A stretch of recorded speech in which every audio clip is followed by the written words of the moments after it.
Hello, hello, hello, hello. I'm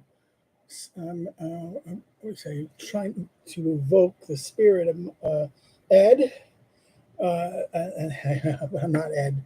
So, greetings from La La Land.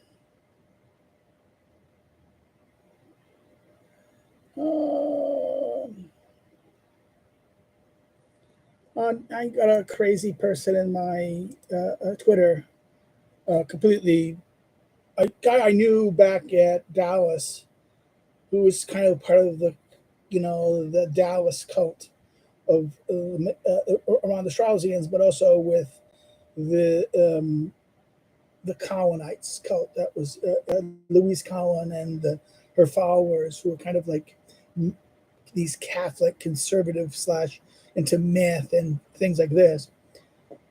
He was part of what the students of D'Alvarez. Not going to give his name, but he has TDS. He's a deranged TDSer.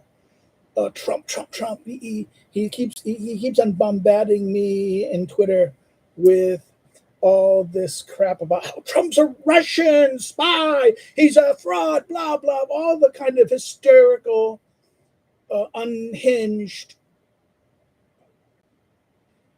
takes on Trump. Now I can say Trump is not perfect. I'm not going to say he's the god. I have my criticisms, Trump, but to bring up these criticisms and not at all take any, which are usually exaggerated, usually hyperbolic, usually misread, miscontextualized. The whole discussion of Trump University has to be understood in light of what was going on in the universities of the 1990s, particularly as the criticisms of, more as for profit entities. The internet made moving this, and the rise of for profits like Phoenix was hoping to be a challenge to the university. There was all these things, and Trump. So I don't think Trump himself came up with the idea. I think in many ways, people, who were trying to make a private entity, looking at what was going on, looking at the trend in there, probably went to him and said, "Hey, I want to use your name. I want to use your brand. Maybe you give it once in a while. We want you to give a talk and be like this." And it's not a university. Everything was calling itself a university. I have to really remind people of Yahoo University, and other things. There were lots of attempts at for profit universities on the internet, and like this Yahoo, and it was attempting to create not necessarily a profit one, but a crowdsource, and hence one of the reasons why Google's Yahoo groups emerged was to kind of make discussion groups and things like that, and academic discussion groups. And a lot of us turned there. A lot of people moved to Yahoo from other listservs to foster kind of an academic, a alternative to the academic thing. I had a couple of listservs there, Aristotle, that never really got off the ground because people just weren't interested in it at the time. There was a couple people were there, but we did some things. I know the Strauss list was popular for its own reasons. The Strauss list by Lance Fletcher, who had his own listserv, but that was costing him money. He went to a host, and that was bought out by Yahoo, and it was on Yahoo until Yahoo got rid of groups.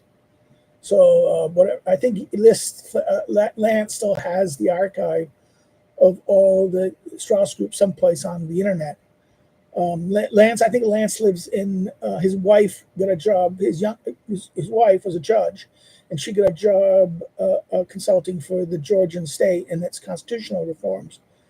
And he went back and in the same time, about the same time I came to Central Europe. He went to the former Soviet Georgia, and was very active. He was. His wife was there, helping them build their court systems, and help build the universities for lawyers. And I think he was there trying to do liberal arts stuff. So I don't know what happened to him. I lost contact about a decade ago. Um, but there was lots of these things, and you have to understand that. And therefore, and the argument, oh, he paid a settlement. Yeah, he was president already. He didn't want the hassle of the lawsuit. People settle out of, and we have to always distinction between civil law and criminal law. A lot of people simply settle in civil law because settling is cheaper than fighting. Okay. Now, Trump didn't like settling for that reason. He was a fighter in that sense. But I think people talked him into settling because he had better things to do. And he couldn't, and the continual existence of this complaint was a distraction. Okay.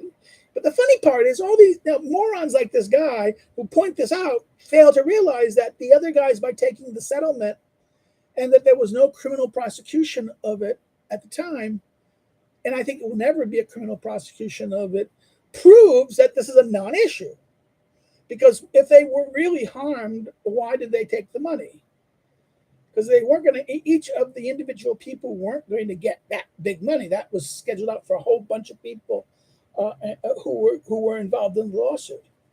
Maybe tens of thousands or $100,000 just to shut them up.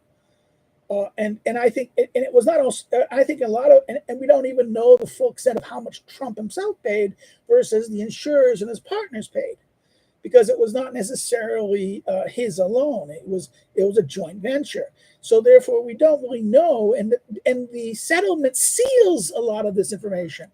So this is what I find silly about these people who use the argument, because there's not an argument. I'm sorry, the settlement, out of court settlement, settle 25 million. Oh, lucky looks guilty. No, he had better things. And how do we know? We don't know who the settlement. We only know the settlement was for that amount of money. We don't know who paid it. Okay, I suspect Trump paid nothing. Trump is notoriously for not paying things. So therefore, okay. So what does this prove? This proves nothing. Oh yeah, it's not like Hillsdale, he says, and I got a little tired of this kind of derangement. This oh, Trump is evil compared to what? Silly. He keeps on telling you're living in Poland. Putin is going to be bad because Trump is Putin's guy. Really? I think not. I have better sources than you. Okay. And you think that Trump is Putin's guy? I'm sorry, this is silly. This is, why do I, my wife says, why do you respond? Just block him. I says, I don't want to be one of the kind of people who block people, but I'm getting ready to block him because he just hit me with 16 little obscure hit posts that really just were silly. You want to ask why the hell you want to talk about this? In that sense.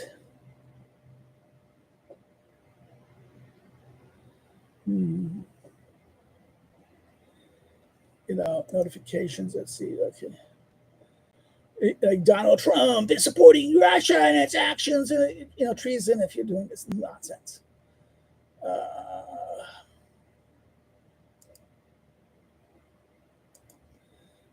Mute.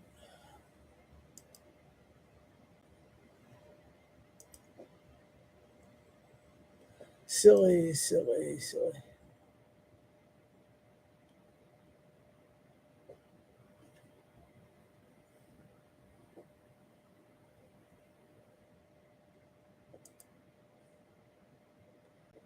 It's really silly. I want this.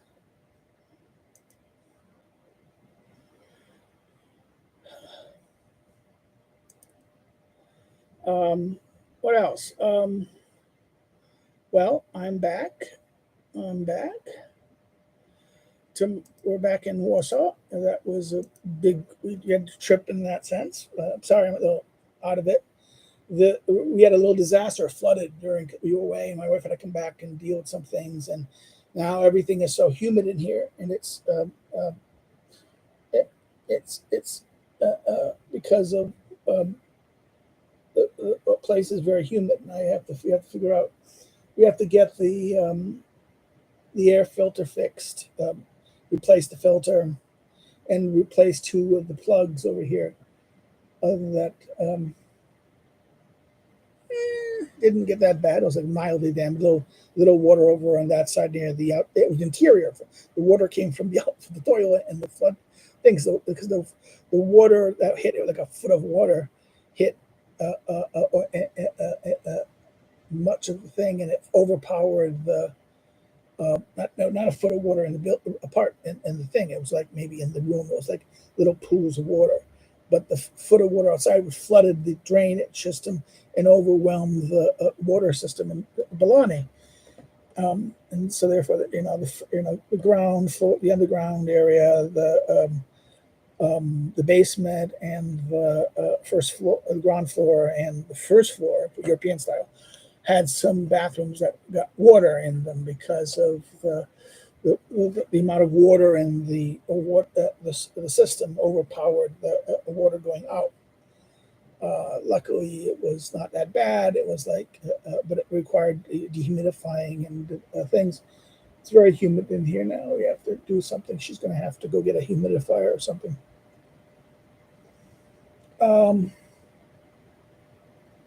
She brought an air conditioner from the she borrowed an air conditioner, but it didn't. She couldn't do it. It just was using the heat to. She was air conditioning, using it as a dehumidifier to put the water there, but also putting the pipes into the thing to dehumid. And I can see there's some damage where it's warping. You can see that part of the strip over there is warped out because of it.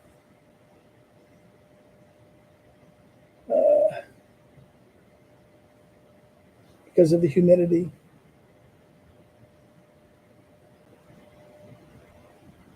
Well, that's the danger of flooding. Oh no! But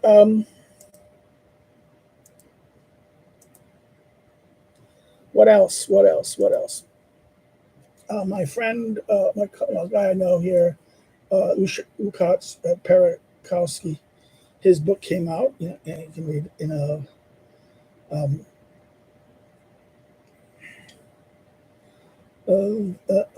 a theory of what is the word podstata?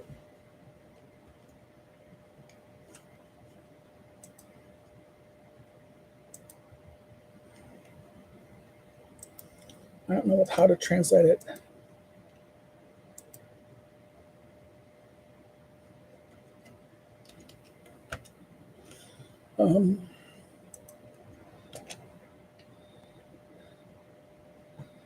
Theoretical foundations for the study of political stability. That would be the translation of the title. It's about political stability. Deals with this. It's he does a good job. He took some of the ideas we came up with in the paper we wrote and kind of developed. Went off on his little quest. I think he's going to try to get his habilitation with that. We'll see what happens. I don't know what's going on with that. I think he will get his habilitation with some luck. What I'm doing now, I submitted my article. The article's done. Yay, hurrah, hurrah, thank God. It's going to the reviewers, and they're going to be picky. I hate the reviewers here. It's always right. They always review it to a certain way. That's not the paper I wrote. All right. At least the editor is a little more realistic on these things than the American editors, who take any criticism because they get so many. Any criticism. I think the reviewing process, peer reviewing here is not really done well. That's true. But at the same time, it's peer reviewing. Peer reviewing is better than no peer reviewing. We'll see what happens. I'm not so. It's a paper. I'm not necessarily thoroughly happy with the paper I wrote. It's a little too long.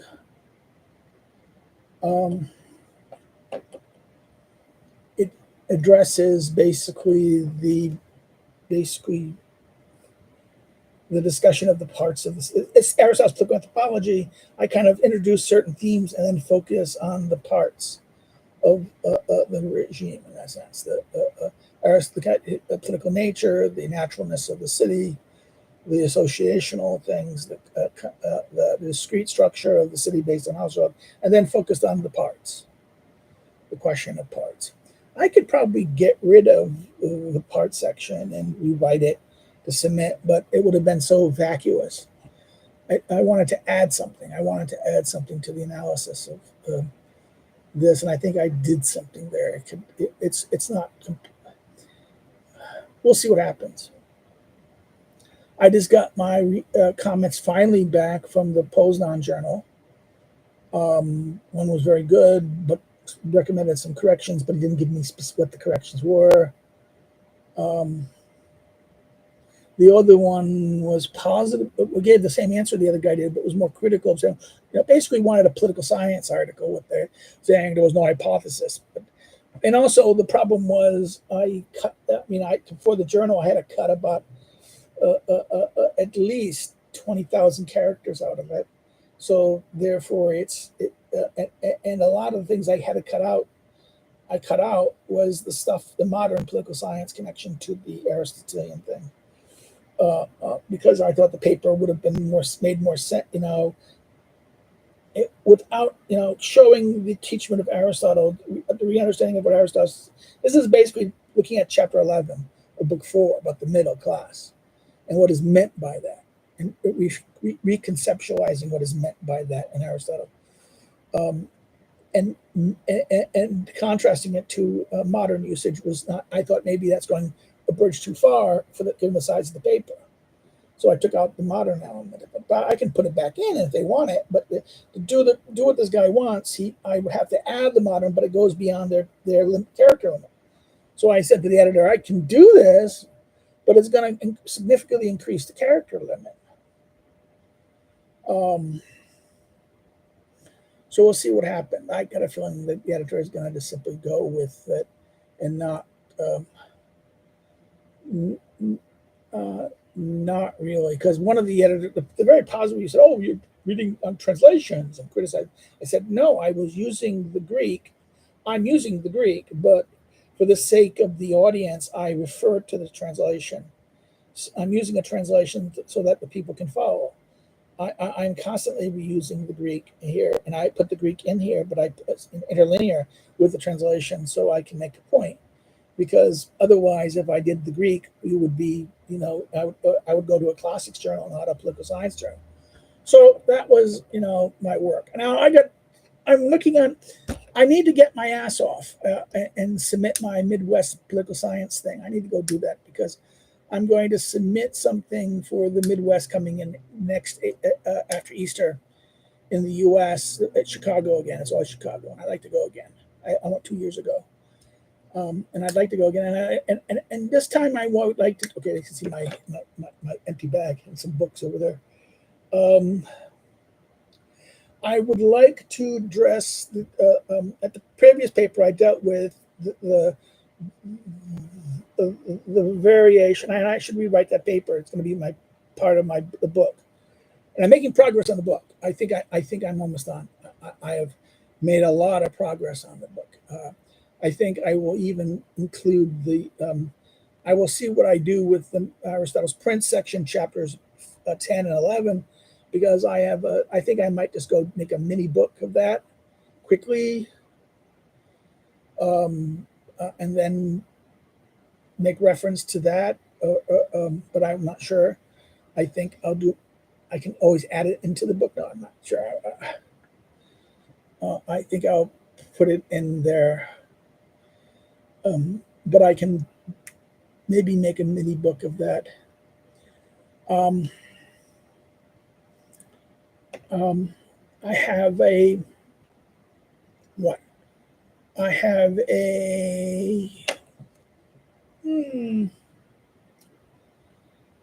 so I want to focus. The last paper I gave at the Midwest was about the regime as variable, focusing on particularly chapters 5, 6, and 7 of Politics 5, where he talks about change, the role of change, the variable for change, that regime itself.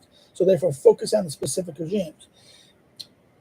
In fact, 1 through 7 chapters 1 through 7 of book 5 is all about metabole, change, right? And he says, I'm talking about change and preservation. So he then gives only 2 chapters on preservation. So the crux of Politics 5 is about political change. And of course, metabole, people were, oh, that's about revolution.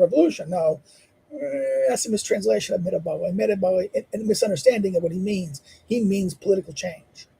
It literally means the changing of the system, or change in terms of the various varieties and degree of change.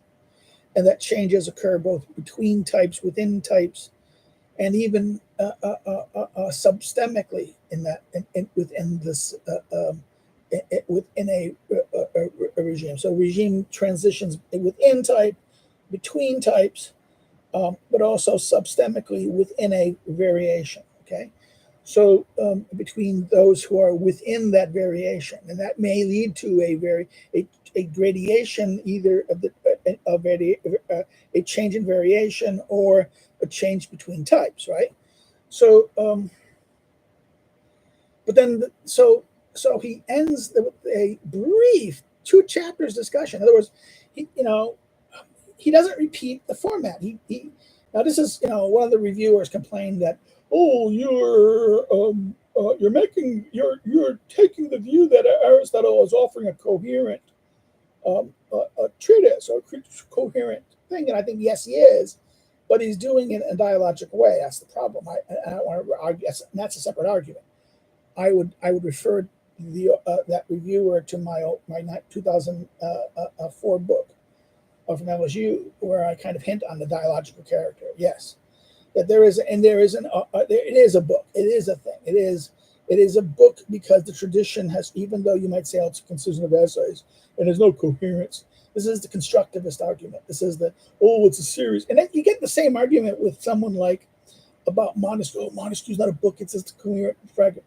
That's nonsense. There is a mind. Even if that mind, for Montesquieu, Montesquieu organized it.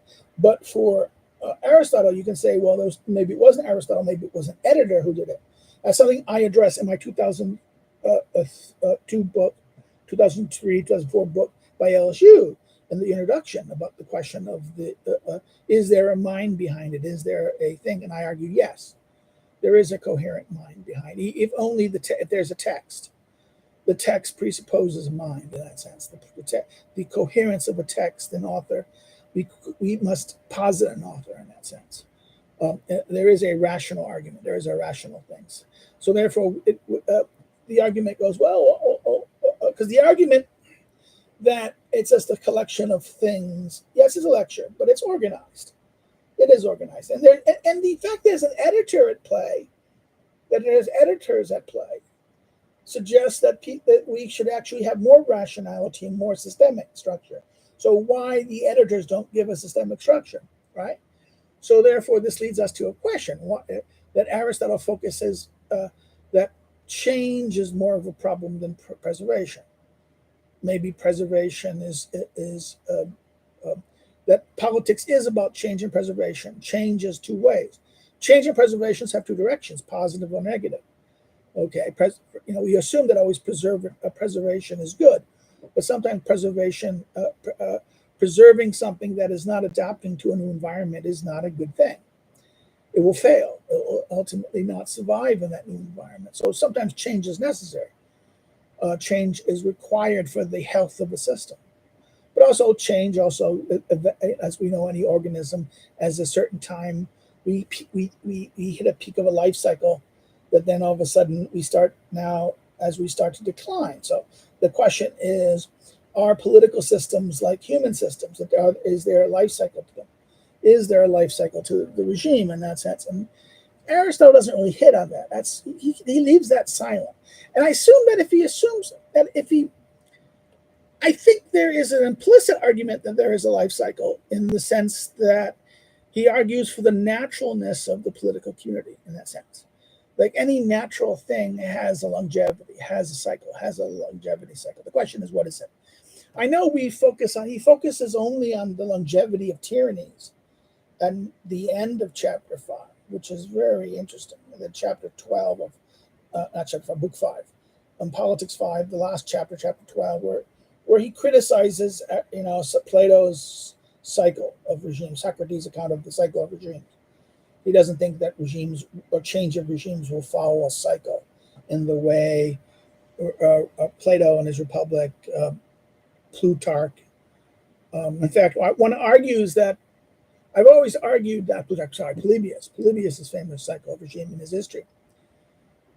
Polybius' account of the cycle of regime, which then Tacitus and Polybius, those in the Renaissance take Tacitus and Machiavelli, will look at Polybius' account of the cycle and use it as, and I think Tacitus does as well, will use it as a justification for their view of the cycle of political change.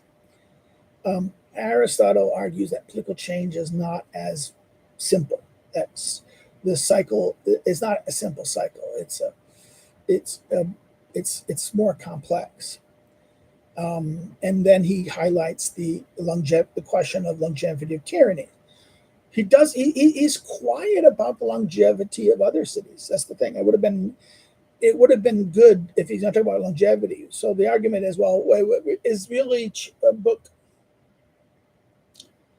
is really book chapter 12 of book 5 really the conclusion to this the discussion of tyranny and monarchy that's brought in. And we have to remember the discussion of tyranny and monarchy is disjointed in the sense that it is outside what he promised. In other words, if tyranny, and he does, because he finds it necessary to give a separate account of the forces of change and the forces of preservation for a monarchy, right? Why doesn't he feel the similar? In other words, it would have been better. Now, it would have been interesting if we go back to the structure of this, and this is why we get accounts of, and for change, we get an account on democracy, the way change, the types of changes and the typical types of directions of change that happen in democracies. Then that's chapters 5. Chapter 6, we get oligarchies, and chapter 7, we get he collapses polity, or what people call polity, or the regime called regime, and aristocracies, or so-called aristocracies, right? Which are the other regimes that he does.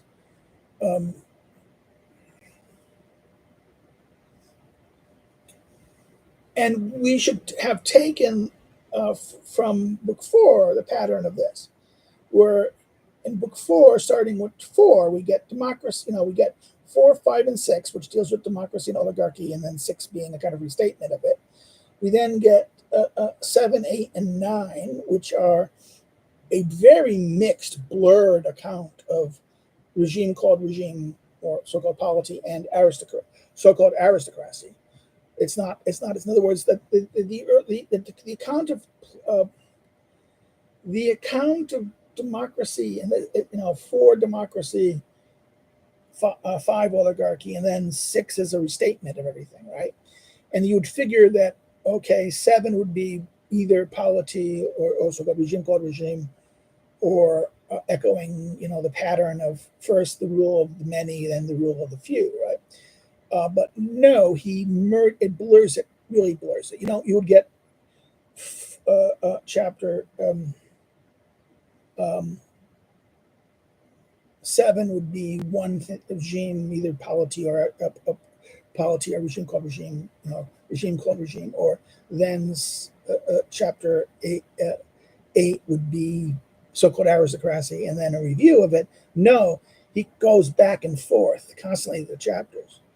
He constantly blurs the distinction, which is frustrating. In other words, it problematizes this. And even in the second chapter, so I'm going to talk about, I talked about that, I'm going to talk about this. I have to remain to talk about the other ones. He brings in he drops the name of tyranny in it. But then he only brings up tyranny at chapter 10, and it's a very small account. chapter 10 account in book 4 of tyranny is a very account.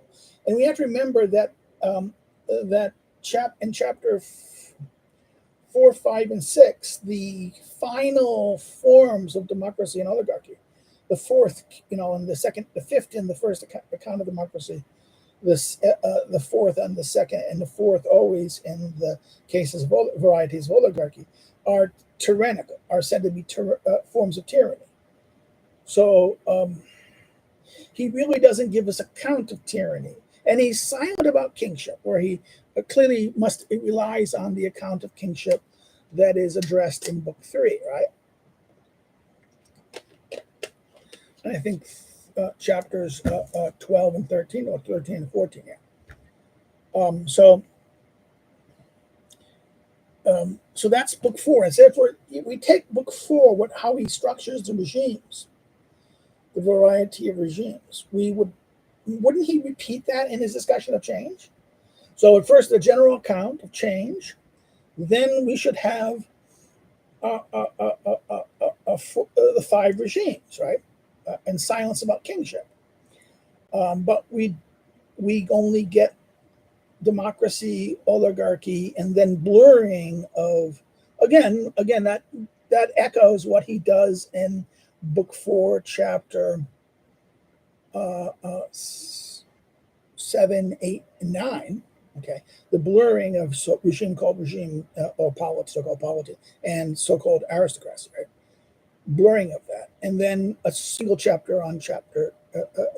But then what does he do here? You don't get the discussion of tyranny. And then you get an abbreviated 2-chapter discussion of change, where in even the first chapter, he addresses the general principles of what causes preservation, and then he goes examples in democracy and oligarchy, democratic examples and oligarchic examples within chapter 8. And then chapter 9, he gives another account. He continues and generalizes on mixing, right? And the question of mixing, which we assume is about polity, but it's not. It's about all regimes in a sense.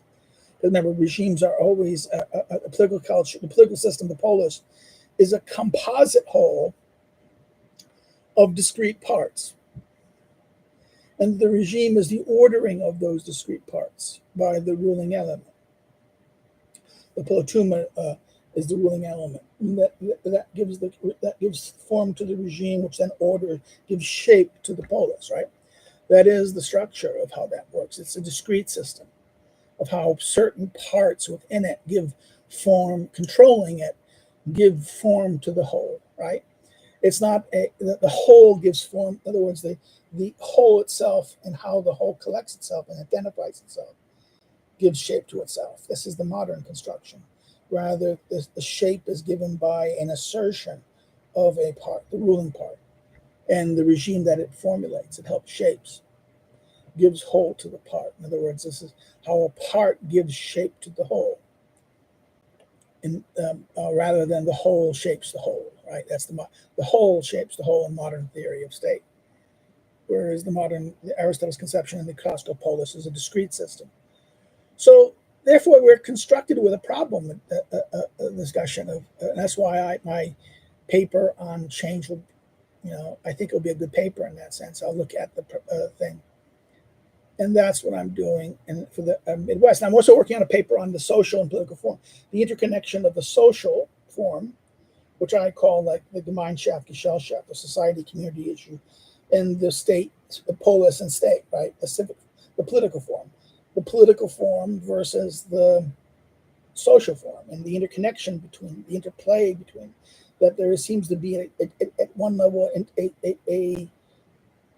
a pairing of two things. At a historical level, there seems to be a pairing, but there's also a more complex question of this that I'm working on. That's the paper I'm working on. And I think I'll get that done by at the end of September, maybe early in October, hopefully. Another thing I'm working on is an idea. 3 ideas I'm working on. Of course, Aristotle's Prince, which I deal with this. Book 8, 9, like that. I need to then address the bugbear of book 6, which is Politics 6, which is the founding of regimes, democracies, and oligarchies. He spends all the time founding these two regimes, and this recapitulate and wraps up the political science, but ignores the shocking thing of book 6 is that he's quiet about so-called regime. Now, in book 7, he raises the question of the best regime, which is an aristocracy, or a so-called aristocracy, maybe a so-called aristocracy, but that's a different thing. And I think book 7 opens up a lot of can of worms. It's not a simple. In fact, book 7 is a kind of a test on you to see if you've been paying attention, to see the problems that arises from the establishment of the best regime. In that sense, it points to the limits of the best in many ways. Well, that's the account of this. This has been like that. So, but the thing I'm working on, I want to think about rewriting the last chapter in my centrality of political science, regime for political science, focusing on the different modern theorists and their political systems, like Easton, David Easton. I've been reading David Easton, and I have. I think there's an argument that Easton was influenced by the early Easton when he came up with the idea was influenced. The early idea of the political system for Easton, I think, emerged with his next door neighbor Strauss in Chicago, in terms of his office space. Idea of Aristotle's, the Greeks' understanding of politeia, the political regime, and you can see that in the development of Easton's thought. The system was very vague and innocuous, but then his later manifestations of his model become more regime-like. And I think that's because he took the idea of that and removed he wanted to systematize. He wanted to, just get a pure system model.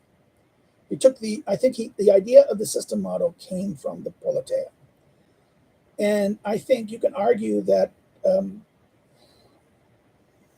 even Allman's structural functionalist modeling of this is Aristotle is the first structural functionalist. That's I hate to say it.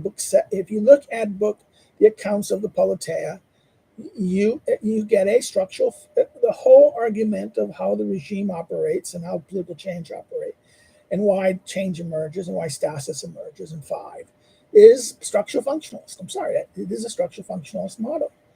I think this is the great insight of. I think Allman always knew that in that sense, but he gave. He didn't want to. He kept on repeating the argument that's common, that Aristotle is simply just a constitutionalist, and this is structuralism. The structuralism is merely legalism, okay, and moralism. This a normativist moralism, and the pursuit of an normative ideal, which I think Aristotle, and particularly book 4, 5, and 6, is looking at things as they are, right? The actual things, and that. Yes, the ideal aims at what is best. We try to strive for, but I think this is to label Aristotle as merely as a normativist misunderstands the practical aspect of what the politeia, the regime, teaches people. So I want to kind of rethink Easton a little bit. I criticize Easton a little bit. I think but at the same time, I want to say, listen, there is this, but Easton's. Is just taking what Easton is trying to do is repeat what Aristotle has done, but without the normativism. Okay, that is it is the process and the interaction of the parts to the whole through in the context of how this polis and the regime and the polituma and its consuming part operates. And what the system is a way to express that in a way that you could apply what behavioral scientists or traditional science, social scientists can model, right? Can verify using models. So therefore, it's a means. He offers a mean to model. And I think that is and I think this is, if we understand what Easton does that in that light, and how Almond rephrases Easton's to add structural functionalism into that model, we find not that this is not as antithetical to Aristotle, particularly in the regime science, as some people might want to hold. I'm not going to say it. Yes, it falls into problems. It does tend to, that the authors and their supporters tend to not understand that this is going on. That Aristotle is not the enemy. Is not as simplistic in that regards. I mean, both sides are kind of not talking. Both sides end up not talking and understanding each other. So that's one thing. The other thing is looking at Tilley's argument, Feiner's argument, something I didn't really address and I should have addressed in the book, Huntington's famous typology of his changing society's political system. Huntington's famous attempt of this, typology of the regime. And then what Dan Mahoney said, why didn't I bring in Iran or even someone like Baton, his 1996 book on the political regimes, which was, I think, was very. I was always thought it should have been translated. I might even write a little thing. I wrote a little thing on Baton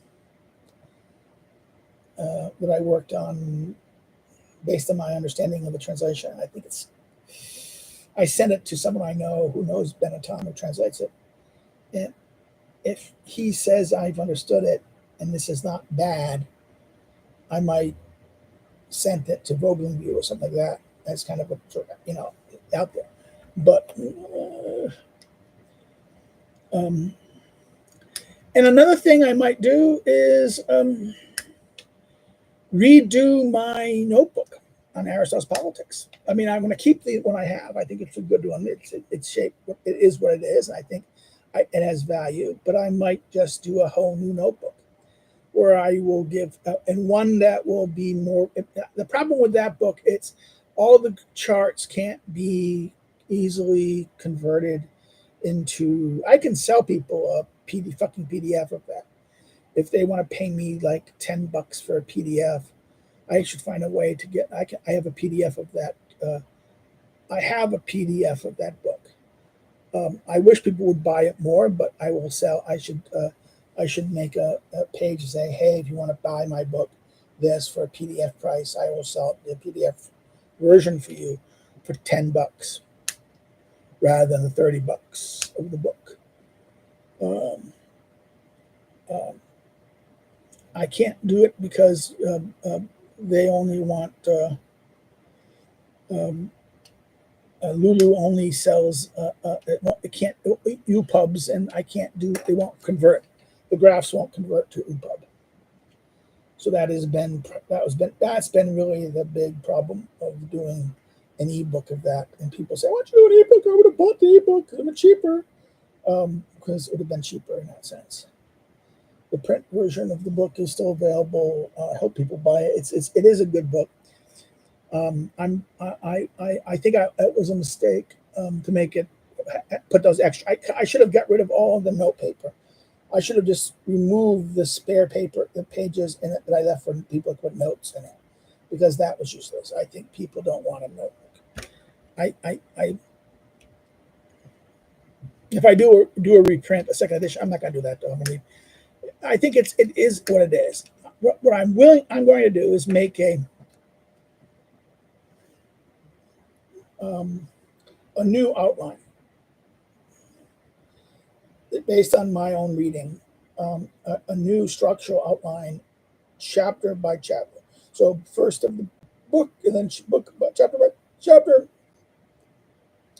book chapters, do the outline, and then I'm going to make maybe even a separate little book of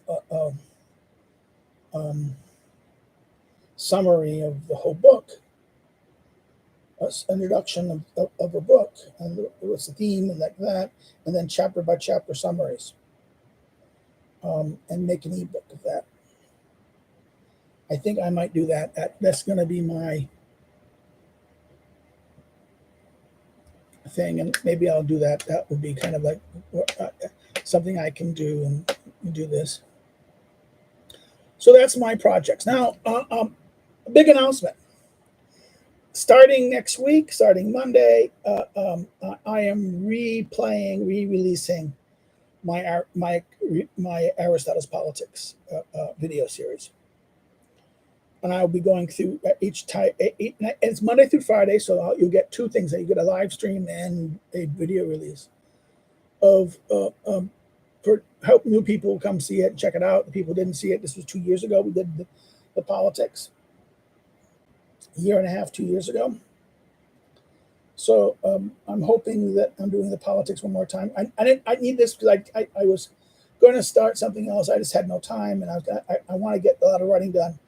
I'm planning on I will release during the time other videos. I'll do my Friday sessions, and I will probably release once a week or twice a week an additional video on top of that when I come up with something or thematically. I am in the process of thinking about looking at the human ethics again and all the rhetoric, but also maybe trying to figure out how to do a modern book. I might do a video series on my modern political theorists. That might be a very interesting thing to do, and they can. But I will see what happens. I have to also get ready for the new course I'm teaching on Plato. I mean, on the American legal system, which is I haven't taught that in a decade. Dr. David Jones took it over when he came here, and now he's all gone, and I need to teach the course on that, and I thought I'd do it. I have no PowerPoints, and I'm students going to be upset. I said there's not going to be no PowerPoints.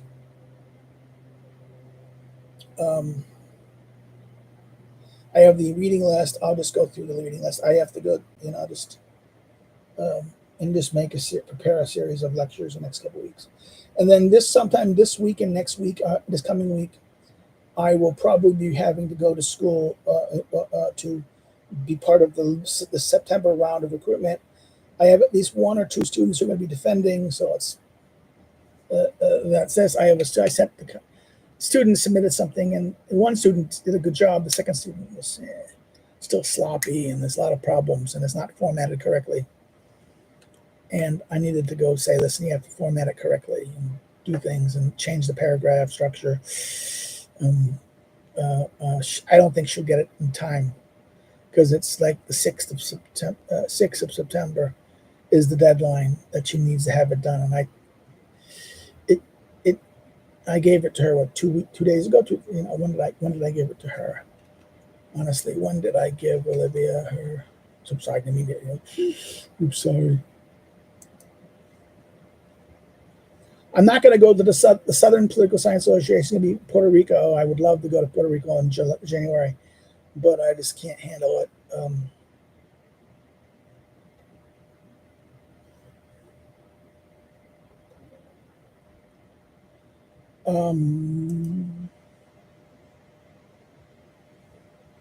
Yeah, I gave it to her Wednesday, last 28th, this Wednesday, 2 days ago. So, and I gave her, comments and things that she could do. And hopefully, she'll get it done. What else? I'm told that Glenn Elmers will have working on 2 books. I'm glad for him. He's going to have his 2 books out. Well, one book is going to be he's going to be writing a chapter part of a book on political theorists, on the Straussians. He's already writing the Jaffa chapter, I suspect, and he's going to be writing a book on What? It's on the. My stomach is bothering me again today. It was travel anxiety before. Now it's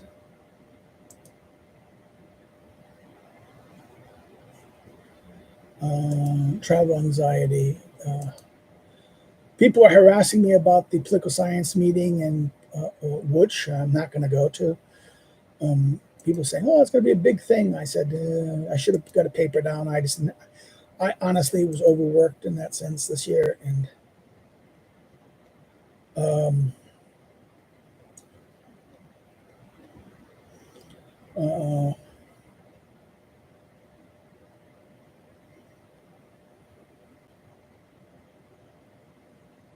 okay, yeah, it's going to be. He's working on a chapter on Strauss. Elmers is going to be also publishing a book on the Jaffa correspondence.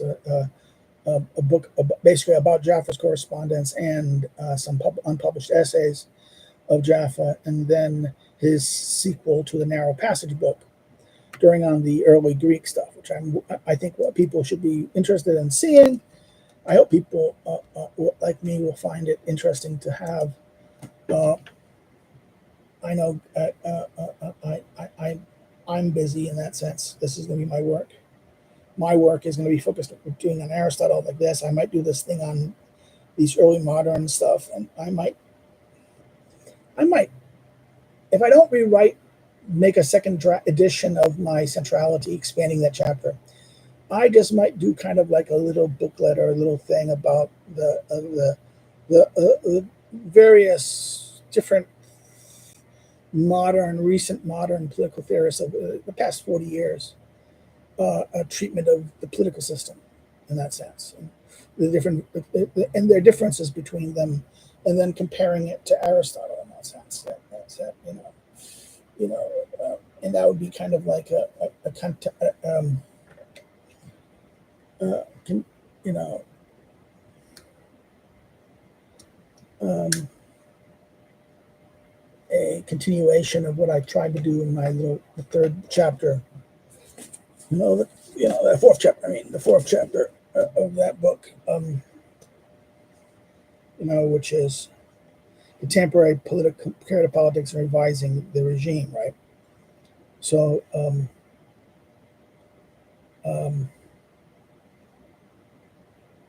I might uh, look at those things and add in that chapter maybe a couple of the sections of the modern theorists, the behavioralists, and then the non-behavioralists, particularly something like the anti-behavioralists, like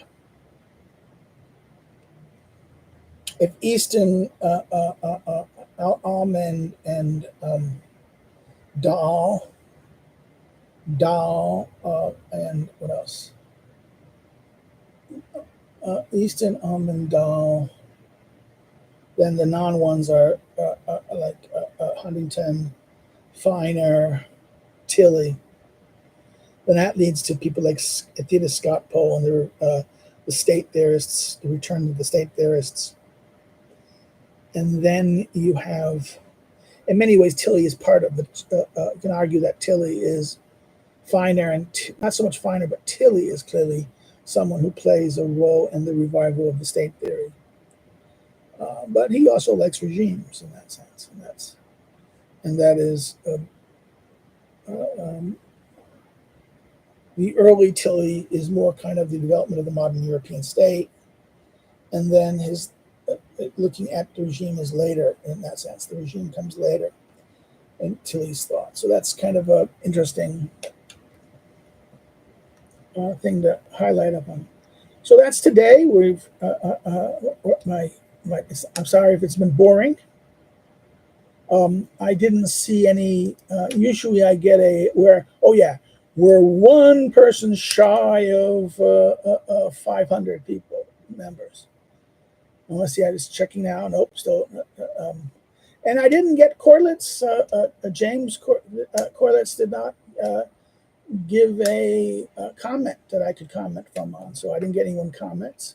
I had a couple. I had a Griper, And the only thing I want to say is on X, I've been dealing with crazy people for a while, and I had to just kind of get tired of it in that sense.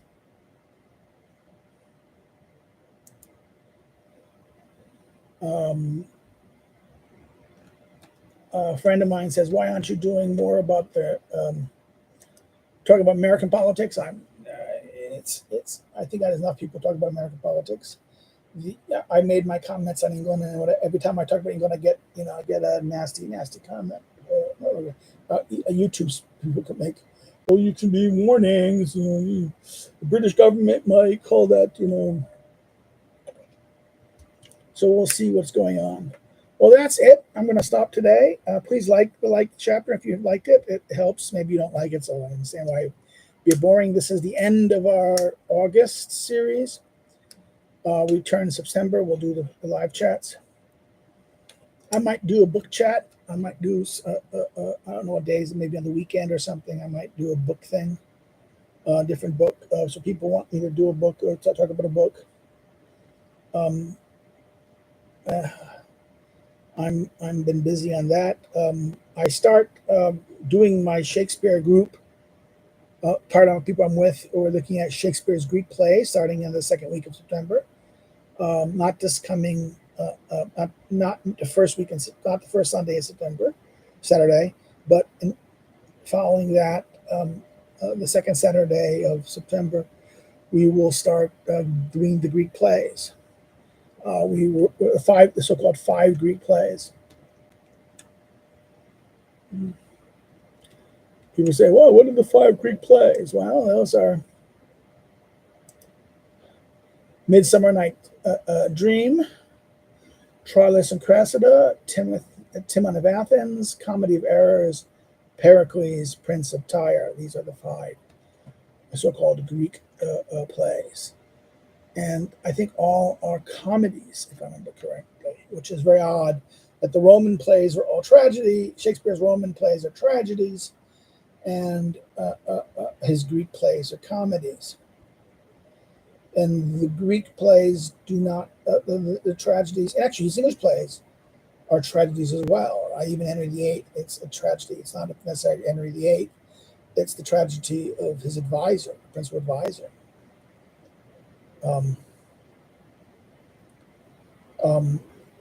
It's not a comedy in that sense, that Henry VIII doesn't end as a comedy. Henry VIII ends as ends with the birth of Elizabeth, right? The future crown, the future regent. So that the English plays are all tragic as well. The political, whereas the Greek plays are not really political. It's about men and women, romance, families. So that's going to be something we're going to be in the group. Our reading group. We're going to be looking at reading group. I'm doing this. I'm waiting for my other. I got my Ardent. We get the Ardent copies. I got 2 of the things. I have to wait for the. I have to wait. I think it came today or something like that, or yesterday. I don't know if I was going to get the books, the library, not library, but the books, post office. Well, that's my schedule in that sense. I hope people won't mind the rebroadcasting of the politics series. I think it would be useful to people who watch. And that means I got everything scheduled for the rest of the year on the politics. So give me some free time to go do some separate videos. I'll make some separate videos when I have time. More time to write. Takes the pressure off thinking about maybe doing another video series, which was exhausting in that sense. I might do another one. But you guys don't, I'm not getting funded by, there's no patrons or things saying, "Oh, do this." If I had patrons telling me what to do, I'd probably maybe do something like that. But I think I'm going to get the new book. I really want to make a new notebook that I can sell as an EPUB on Aristotle, an introduction book.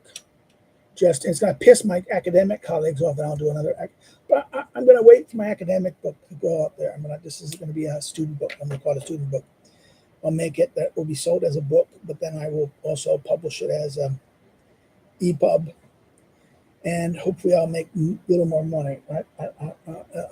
I was surprised that I didn't make as much money from. I didn't make enough sales. I think it's because it's $30. And that's people's and it's $30 only because of the size of the thing. So, and it's the size of the thing. That book. People want to say, "Well, why didn't you make it smaller? Why didn't you make it cheaper?" And to be honest with you, it couldn't be cheaper without losing half of its value. Where is it? It's over here. No, it's over. Here's a copy. Here's a hardback copy. I make my own copy hardback. This thing is designed. It is the length that it is.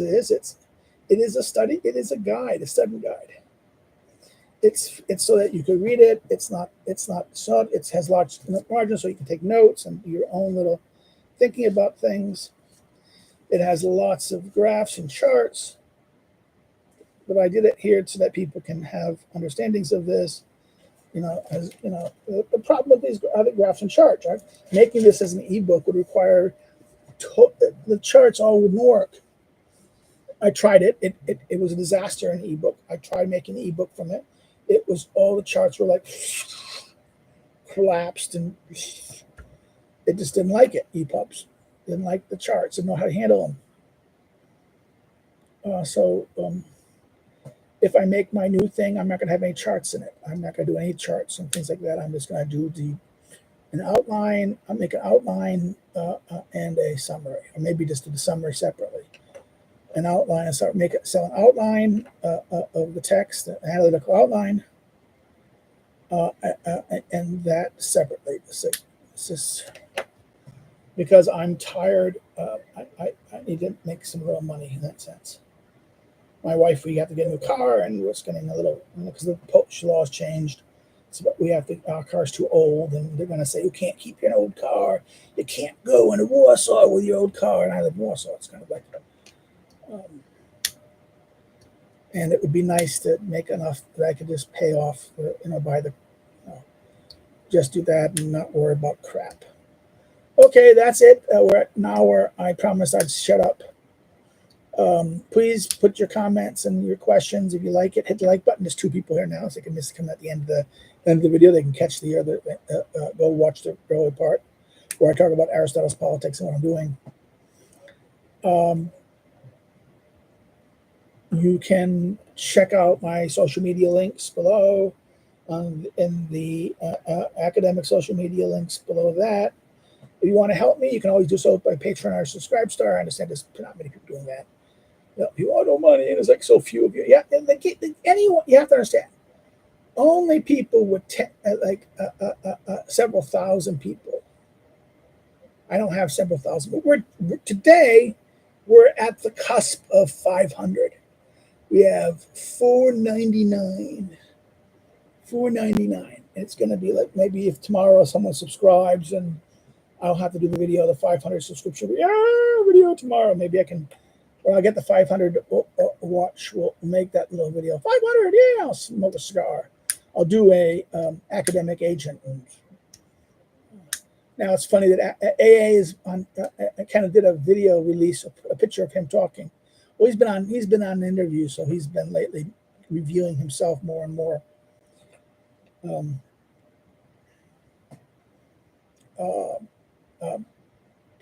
And what else?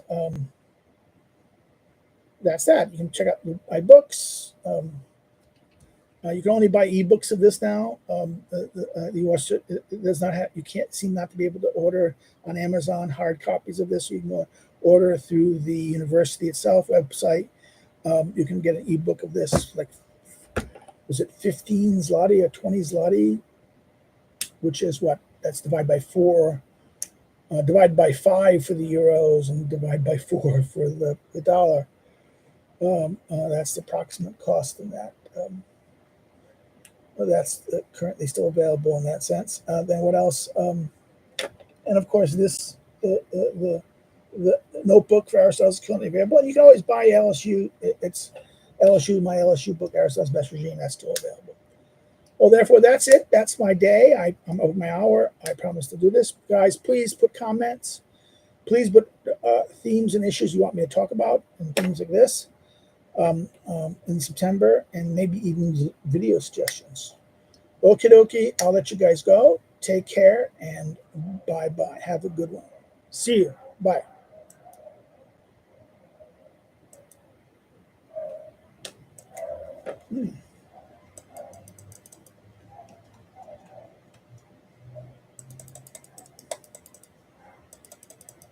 I can't end the stream.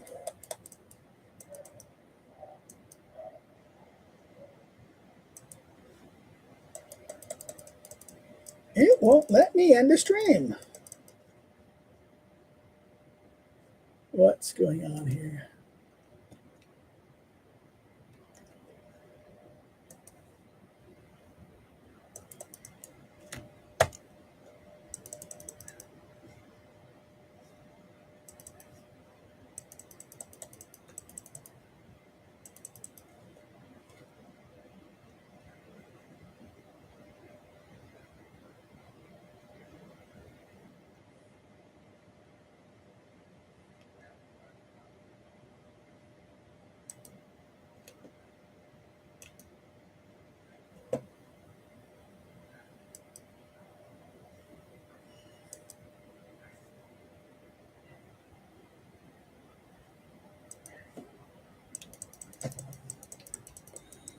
Come on. What's going on here? Why?